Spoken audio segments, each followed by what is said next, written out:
ভারতে ছিলেন, দুইটা প্রমোশন তাকে ওখানে যাওয়া হয়েছে।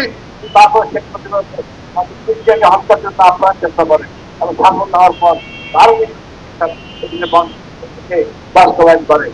একাত্তরে একই জিনিস যখন আমরা যুদ্ধে ছিলাম, আওয়ামী লীগ করে অনৈতিক চুক্তি ভারতের সাথে। আমরা তো প্রয়োজন ছিলাম না পাকিস্তানের সাথে, পাকিস্তান ছিল আমাদের, সেটা আমাদেরকে বানানো হয়েছে কি আমরা ছিলাম বনবিদ। আমরা প্রয়োজন ছিলাম একাত্তরের পরে ভারতের কাছে, আমাদের ছিল মাতৃত্ব আর ছিল পতাকা, আর পুরোটাই ছিল ভারত। আমরা এখন এলাম সত্যিকারের স্বাধীন, এখনই আমরা সত্যিকারের স্বাধীন।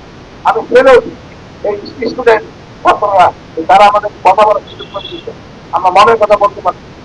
এরা না আগে আসছে আমরা আজকে বিশ্বদায় এই নতুন দেশ দেখতে পেতাম না। আমি মনে করি বাম এবং এই যারা আছে এদের সাথে সবাইকে কোন রকম স্পেস দেওয়া যাবে না। আপনারা দেখেন আওয়ামী লীগ এই বিজয় হত্যাকাণ্ডের সাথে প্রত্যক্ষভাবে জড়িত, ভারতীয় লোক এই কিলিং এর সাথে জড়িত।